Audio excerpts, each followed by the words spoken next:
You know, I'm going, well, that's the way I was. Stuff like that, you know. But I didn't start jumping until I was 30 years old.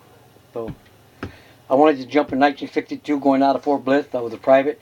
And the guy said on my hat, oh, you're a combat engineer. Now you guys are going to Thailand. You can't go and jump. God. And so I wanted to, and I think Bob Kern ran the El Paso Skydiver. He runs the El Paso Skydiver, but he runs it at Santa Teresa, New Mexico. And and Bob Kern, he's been forever. And yeah, not USPA, but he's USPA affiliated and does and stuff. And so when I get bored, I get my rig. I meet at where Tucson, where the electric light plant is. I'll hop a freight train, and I'll get over there, and I'll get off 200 yards, and walk 200 yards, and jump. Then on Wednesday, I'll get back on. When the train stops, and I'll come back to Tucson. When Pat Moorhead made his daily jumps 2 years ago in California, I'll go ride my motorcycle, but I hopped the freight train just for a special occasion. Yeah. So yeah, I've been hopping freight trains for 30 years off and on. Awesome. People say, how do you know where the train's going? Well, the engines are in the front. But one thing, you're not on their, what do you call it? You're on their time. Right. Sometimes you miss a train, and so you just kind of hang around there for a day and everything. Now they're getting harder because they don't have junk trains anymore. It's oil cars, tank cars, stuff like that, and now they're making 2 tracks. But I've been gotten off. I've been stopped by railroad bulls, and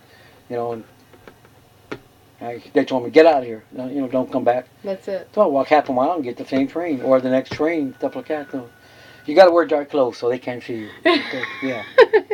I could stop the freight train where they're hooked up. You just reach down with your foot and shut your valves off. But I don't do that, and I don't paint any truck. So I don't even do. When they get off, when they stop, that's when I get off. But, yeah. So it's pretty neat. Quite a life. Yeah, it's neat. So. It's fun. And this November, I want to go to South America. 2 years ago, I went to Panama on my motorcycle. And last year, I went to, what do you call it, Mexico, Yucatan. And then I went to Cuba for 2 weeks. And I was teaching in Korea, in Germany, and then jungle school in Panama. Seen the world. In 68, so yeah. And go to a lot of pop meet, that's what I like. And right now I hold, I don't know if you know about the hit and rock or anything. I hold a world record. I did it in 3.77 seconds. We get out, you can't be in jumping right. So. Wow. Yeah, so that's how come I wish I still jumping. I miss friends. It's just the reason I go to pop meet because these little older women can't run. I can go and catch them and have a date. Buy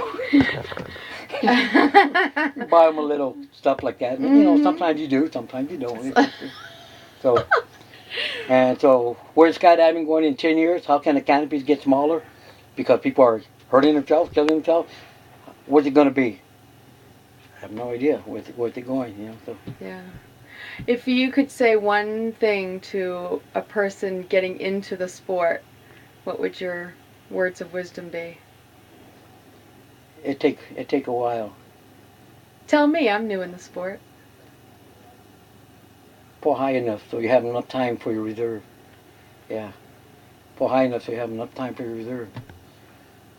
Yeah. All right. Yeah. Because I'm not a safety person. I didn't jump with gloves. I don't jump with altimeter. My last jump I don't have altimeter. I don't jump with goggles in the picture. I don't jump with. I just like to be free. Yeah. But yeah, pull high enough so in case you have something malfunction, you can dump your reserve and you got time. Yeah. Okay. Yeah. So. How about the culture? The what? The culture, the life, the camaraderie, the passion, the family.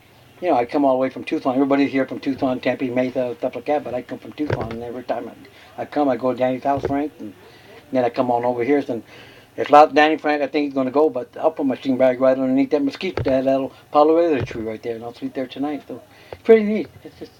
But I have no time. My clock's up there. The sun, that's my clock.